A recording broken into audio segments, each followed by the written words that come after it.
Hey everybody, my name's Lauren and I'm a new adventure mentor for Wild Hearts this year. I'm a native Idahoan and I love everything to do with the outdoors. I love taking my daughter and my dog hiking and backpacking. I love anything to do in the rivers, rock climbing, mountain biking, kind of anything in the outdoors. So I'm excited to meet you guys and get to know you this year. I was going to show you a quick little tutorial on making your own pressed flower artwork for gifts for people or just kind of a cool solo quarantine activity. You're going to need some flowers that you pick. Watercolor paper is what I like to use to put them on. Some tissue paper, scissors. The tissue paper helps dry out the flowers. Some blank stationery if you're making some cards for people. Mod Podge and some old brushes. The brushes can be ratty old brushes that you're going to throw away after because you use them to paint the Mod Podge on over the flowers to kind of seal them down. Contact paper is another thing you can use instead of the Mod Podge that kind of seals the flowers to the paper. And then if you don't have a flower press, you can just use some heavy books. Press the flowers between the pages like that. Something else I'll show you is just actually how to press the flowers. And like I said, most people probably don't have a flower press at home, so you can just use a big sturdy book. I'll show you this is a beautiful clematis, and they're just a really pretty viney flower around the neighborhood. You can just pick a page, any page, and if you put tissue paper down, it kind of helps preserve it a little better and also doesn't get the flower's color on your book. Clematis is really good because it has really thin petals and presses really flat. And then you just put tissue on top. I like to kind of press it one time just to check that it flattened the way I want it to, and then go back through and make sure the flower petals are all spread out.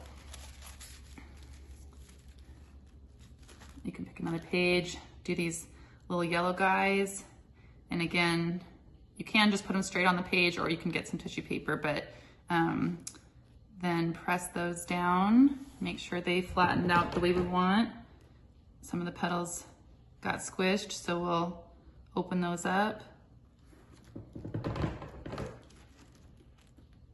Yep, that's gonna look pretty good. So then you can kind of leave them, put another heavy book on top, and you can leave them for a week, 2 weeks, depending on the thickness of the flower. Now I'm gonna show you how to actually put the pressed flowers on the stationery or on the paper, whatever kind of project you're making. So there's two different ways I like to do it. One is with Mod Podge and just painting on the glue over the flowers.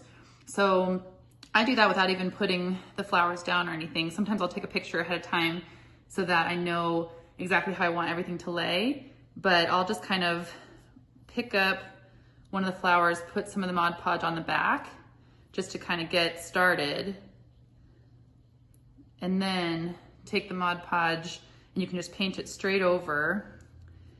And it dries clear, so you won't even see it at all. And this is a good way to kind of seal things down.